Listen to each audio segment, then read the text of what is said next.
ઠંડીથી ધ્રુજતો હતો ને એ ભાઈ બીજા દિવસે પેલા ભાઈની વાટ જોવા મળ્યો. એ વાટ જોવા મળ્યો એટલે મને ખબર જ નહીં કે શું એક થોડોક આવું તો આમ પવન આવે ને ખાલી 2-3 નહીં, પણ તો ખાલી એક ખુશી માટે આપણે એમને 500 રૂપિયાનું ઇનામ રાખશું. બરોબર. હેલો મિત્રો, કેમ છો બધા? તો આજના અમારા નવા વ્લોગમાં તમારા બધાનું હાર્દિક સ્વાગત છે. તો મિત્રો વાગી ગયા છે સવારના કે રાતના મિત્રો રાગી ગયા છો મિત્રો, વાગી ગયા છે રાતના 8. 1 મિનિટ બારો બતાવી દઉં. 8 અને 1 થઈ ગઈ છે ને તમારા ભાઈ આજ મોડા ચાલુ કર્યો છે વ્લોગ. આજ મોડો ચાલુ કર્યો છે ચમ કે થોડા ઘણું કોમ્બી હતો દિવસમાં, એટલા બધા બ્લોગનું સેટિંગ થયું નથી. તો ચલો આજ મોડો બ્લોગ બનાવ્યો. તો આજનું રાતનું અમારું રૂટિન શું છે એ તમને બતાવીએ. આજના બ્લોગના અંદર તમને થોડા ઘણો બી ના બી પસંદ આવે પણ કંઈક તમને ઇન્ટરેસ્ટિંગ લાગે એના માટે કંઈક આપણે નવું બ્લોગમાં ડિફરન્ટ કરીએ. ઓકે ડન છે. ચેલેન્જ કરીએ કઈ. શું ચેલેન્જ કરવું? Pizza challenge. મારે નહીં કરવું બગા પિઝા ચેલેન્જ. જો કે ચેલેન્જ છે યાદ આવે. એક કામ કરે, હું તમારા ભાભીને થાપ મારું એક ધીમી જોરથી તમારા ભાભી કેટલી થાપો મારી ખમી કે હે એમને કેપેસિટી તારી ચેક કરો કે તું કેટલી થાપો ખમી કે એમ. I don't like this. અલે આપણે ચેક કરું એમ આપણે પબ્લિકને પસંદ આવશે. પબ્લિક માટે તું મારા હાથની 15 થાપો નહીં ખાઈ કે તમે કો મારા હાથની લો. મેં કહે લાડવે છો લાડલે ડાયલોગ કરી આવડતો પૂરો ડાયલોગ મારો. તો ચલો મિત્રો, શું ડિપ્રેશન. તો ચાલો મિત્રો આજના રાતનું રૂટિન તમને બતાવવાનું છે. તો જમવામાં શું છે એ તમને કહી દઉં. હેડો તમે ગેસ કરો. હેડો આજના દિવસનું તમે પ્રોપર પાક્કું ગેસ કરી નાખ્યું ને, પણ હું કોઈક મસ્ત ઇનામ કે કોઈ ગિફ્ટે રાખો પણ તમે તો બ્લોગ જોયા પછી કહો તો જોયા પછી કહો શું કેવું તો કોના નેક્સ્ટ વ્લોગમાં એવું છે. હેડો તમારા માટે એક જોરદાર ચેલેન્જ, રિયલીના અંદર જોરદાર ઓપન ચેલેન્જ છે મિત્રો. બરોબર. આજે તમે મારા બ્લોગને ફોલો કેટલાય ટાઈમથી કરતા હશો કે તમને ખબર છે અમારા ઘરનું ખાવાનું રૂટિન ને બુટિંગ તમને બધું ખબર છે. તો ચાલો આપણે ચેલેન્જ રાખીએ કે જો તમે અમારા ઘરનું પ્રોપર આજે શું બનવાનું એ ખાવાનું તમે કીધું ને કે આજ બનવાનું છે કોમેન્ટમાં, તો જે કમેન્ટ જેની પાક્કી ફાઇનલ થઈ છે કે સાચી પડી એની બધી કમેન્ટો અમે દેખશે અને જેની કોમેન્ટ એકદમ સાચી છે ને એનું નામ લેશો. ના, બ્લોગમાં નામ કોઈ નોર્મલ વસ્તુ છે. ચલો એના માટે ઇનામ રાખશું. પૈસા કોઈ મોટી વસ્તુ નહીં, પણ તોય ખાલી ખુશી માટે આપણે એમને 500 રૂપિયાનું ઇનામ રાખશું. બરોબર. જેને પ્રોપર પાક્કું કીધું ને કે આજ આપણે જમવામાં ઘરે શું બનાવ્યું અને એનો સાચો જવાબ પડશે તો 500 રૂપિયા આપણે ફોન પે ગૂગલ પે કોઈ બી રીતે આપણે ઓનલાઈન પેમેન્ટ કરી નાખશું. Okay done.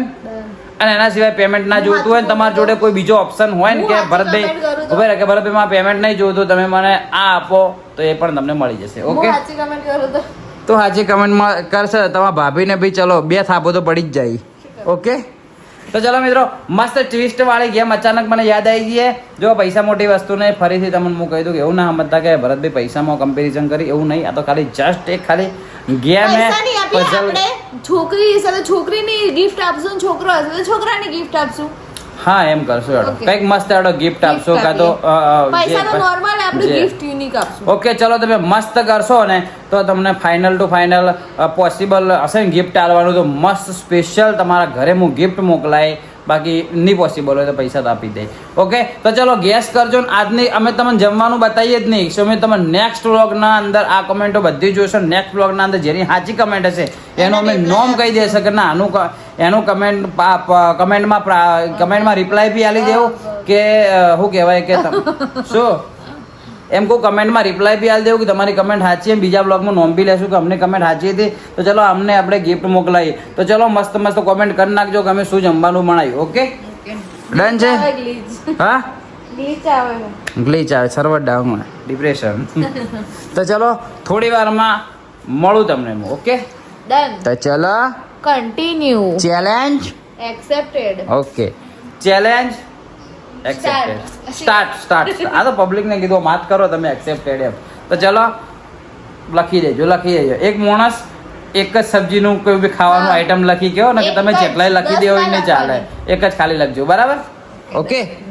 ઘરના જ મારા બીજી આઈડીથી નોમ ના લખી દીધું કે ઘરના જ ખવરિયા ને કરશે મારે બીજો કોઈ નહીં.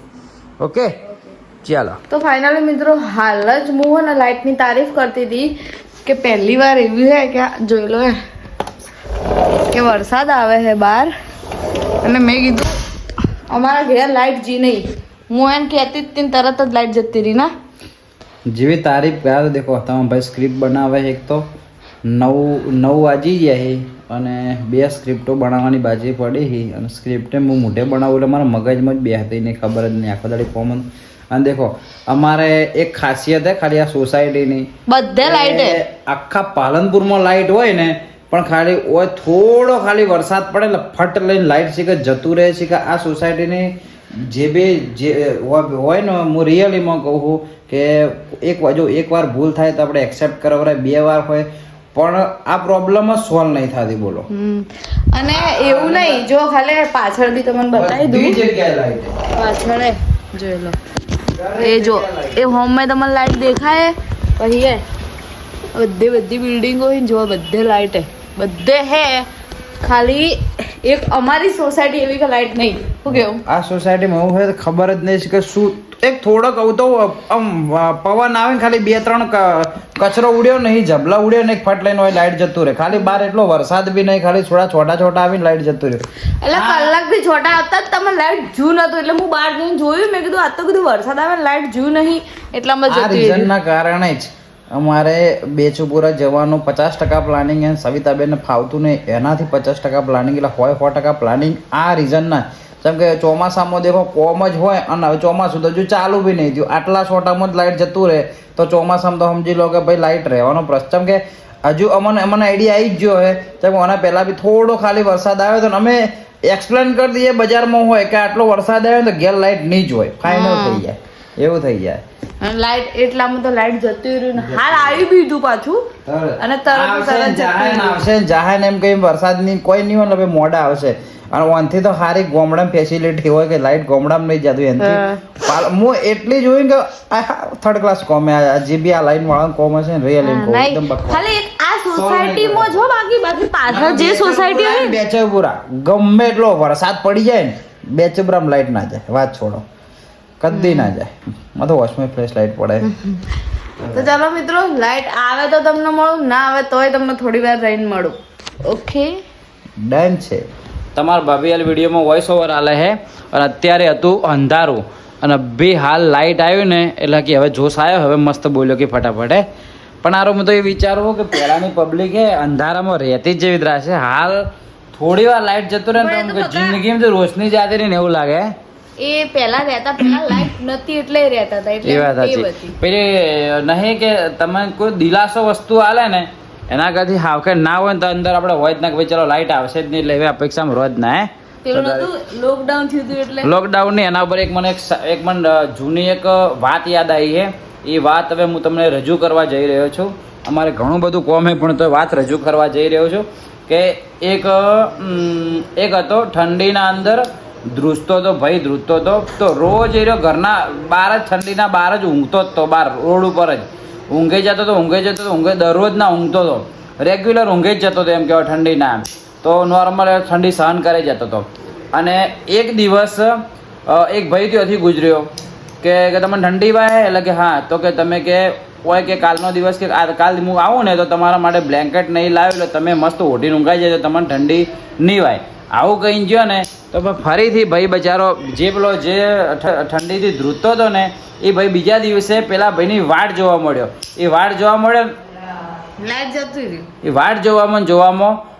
જતી રહી. એ વસ્તુ નહીં પણ એ વાટ જોતે ભાઈને અંદર એવી અપેક્ષા આવી ગઈ એના અંદર કે હવે મને બ્લેન્કેટ કે એવું કોઈક આલવા આવશે એટલે એમો બચારો એને પછી ઠંડી લાગવા મળી. તો ભાઈ રિયલીમાં ઓફ થઈ ગયો. આવી વાત હતી, સાચી વાત. એને વાત પૂરી કરતે લાઈટ ફરીથી જતું રહી.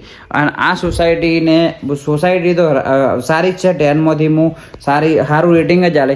પણ આ સોસાયટીના જે બી વાળાનું જે બી કોમકાજ છે ને એનું રિયલ કહું તો બકવાસ કોમકાજ છે, થર્ડ ક્લાસ કોમકાજ છે રિયલમાં.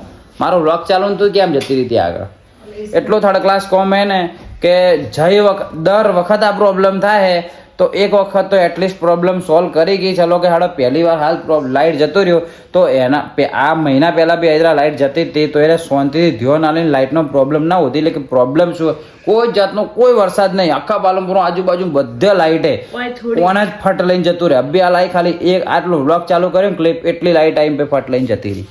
ઓકે તો કંઈ વાંધો નહીં, ચલો. મારે તો જિંદગીમાં અમે લગ્ન કર્યા ત્યારે અંધકાર આવી ગયો હતો અને હવે આવશે એમાં કોઈ મોટી નવીનતાની વાત નહીં. તો ચલો અમે મારું કામ કન્ટિન્યુ ચાલુ કરીએ અને તમને થોડી વારમાં અમે મળીએ લાઇટ આવે એટલે. તો ફાઇનલી મિત્રો વાગી ગયા 11 કાં તો 11:30 અને આ માણસ ભૂખ્યું છે તો ચાલો ફેરેન્કી લઈ લીધી. તે મંગાયા હતા, રેવા દો ખો મારી કસમ કે મેં મંગાયા તારી ઈચ્છા હતી પૂરેપૂરી. 12 વાગ્યા છે અને જોઈ લો ફ્રેન્કી લાવી દીધી છે ખાવા માટે. લો ફ્રેન્કી લાવી છે એમાં માટે, સવિતાબેન માટે લાવી છે આઈસ્ક્રીમ. ચમ કે સવિતાબેન ને ભાવતી નથી ફ્રેન્કી એટલા માટે. અને થોડા ઘણું કામ હતું, થોડા ઘણું કામ પતાવ્યું, અમને વોઇસ ઓવર આપી દીધો અને મેં બ્લોગ એડિટ કરી નાખ્યો અને હવે જોઈ લો હવે નાસ્તો કરીએ છીએ. હજુ થોડા ઘણું કામ બાકી છે. તો ચલો આટલું બધું ખાઈ લઈએ અને મસ્ત રીતે તમને સવારમાં મળીએ અમે. ઓકે ઓકે ચલો ગુડ નાઇટ. ગુડ મોર્નિંગ મિત્રો. આજે થઈ ગયો છે બીજો દિવસ. સવિતાબેન શું કરો છો? હા સવિતાબેન શેકણી ધોણી હવારમાં નાહી લીધું, માથામાં લગાવી ડાઈ લગાવી હવે લગાવવાની. અને દેખો અમુક માણસો મજૂરી કરી તો તારી તો જ્યાં પૈસા જોઈએ પૈસા પલટી ગયા, પૈસા પેન્ટમાં રહી ગયા, પૈસા પલટી ગયા. ઓ આ દેખો પૈસા સુકાય પલટી ગયા. હેડો ચા બા બનાવો, ભૂખ લાગીએ. નાસ્તો કોક માટે એ હેડજે નાસ્તો કરજે લે કો, ભૂખ લાગીએ લે ભાઈ કરજે રહ્યું. તો ચલો ભાઈ સવારમાં કંઈક મસ્ત. આજ જવાનું તો બહાર હકીકતમાં પણ કેન્સલ કરી દીધું અમે હોમેથી જ. કેમ કે શેઠ દૂર જવાનું તો એડ માટે અને એટલું દૂર જવાનો કોઈ મતલબ જ નહોતો. મહેસાણા બધું કોમ પાલનપુર જ મળી રહેતો એટલે કીધું ખોટું જઈને હેરાન થાવ એના કરતી કેન્સલ કરી નાખ્યું. આજ જવાનું તો સવારમાં 8 વાગે વહેલા પણ ભાઈ કેન્સલ કરી નાખ્યું. તો ચલો ચા નાસ્તો બને એટલે હું તમને મળું. તો ફાઇનલી મિત્રો વાગી ગયા છે સવારના 12 વાગી ગયા છે આજ. અને આ થોડું મોડું થઈ ગયું જમવામાં. દેખો જમવાનું રેડી થઈ ગયું. તમારો ભાઈ જો નાયો નહીં, એવો ને એવો ફરે. હવાનું કામ કરતો હતો બેઠો વોઇસ ઓવર ને એવું બધું હાલતા હતા. મેડમ શું કરે વાસણ ધોવી છે. તો ચલો જમી લઈએ. સવિતાબેન શું બનાવ્યું જમવામાં? ચોળાફળી અને બટાકાનું શાક, ઘઉંની રોટલી, ડુંગળી, છાશ ને પાણી. તો ચલો જમી લઈએ અને લગભગ આજનો બ્લોગ આપણે આટલા સુધી રાખીએ. મળીએ કાલ સવારે 8 વાગે નવા દિવસે નવા બ્લોગમાં. ત્યાં સુધી બાય બાય. જય હિન્દ, જય ભારત.